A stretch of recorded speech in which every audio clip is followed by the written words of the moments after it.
So there's four ways that managers typically end up in their roles. We're gonna walk through those today. Glad to see you're back. I'm John. So number one, competence. Now, people are gonna say not every manager is competent. True. So here's an easy example that I know personally because this is how I ended up as a manager myself. I was very good at being a pricing analyst, and I had a general business background for qualification. So they needed someone to run a facility, and they said, "Well, John's very good at this, and we'd like to train him more on other aspects of the business." So they put me in charge of a facility, a new one, a small one that had started up 3, 4 months before I took over.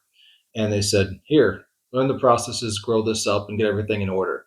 And that was more of a training for me because I'd done well at a prior job. Still, I was selected on competence, but not the competence for that specific role. So competence has the general competence, it has the perceived competence. So if a manager goes and applies for a role somewhere, or an individual goes applies for a manager role, and they can talk their way into the position because they seem competent from the outside during an interview, even if they aren't technically competent for the job, it's still competence. It's the perceived competence, right?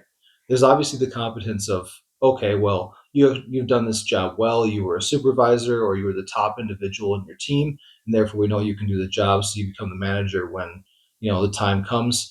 That's also like the standard concept of competence, but that's not always what's happening when someone says, "Oh yeah, I'm qualified for this job." Qualification has a lot of different aspects. Okay, so that's number one.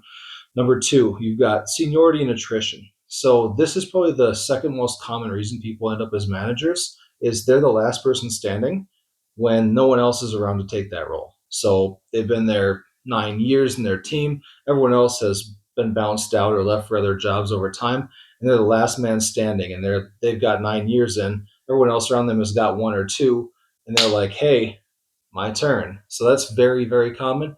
That type of manager is usually questionable. They're the ones that will do the job, they'll micromanage, and they'll hold on to the job really close, and they won't let people take on interesting tasks because that's all they know and that's what they're good at. If they let other people do that, they'll be exposed for being crappy at their job very frequently.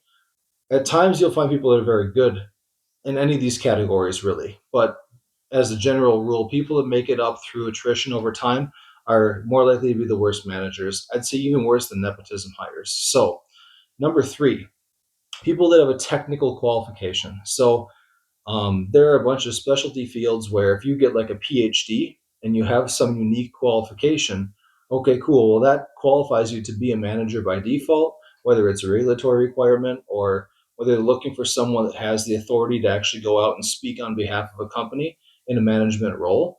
That's, I would say, not super common, but it does happen here and there, especially technical fields. That's a big thing.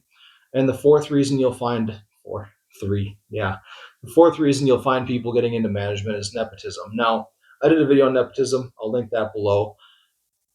But just right off the bat here, nepotism is one, harder to recognize than you'd think because sometimes someone's very qualified. Sure, they know the owner of the company or whatever it might be, but that owner knows people in their own field and they know people that are qualified in their own field because they have a big network.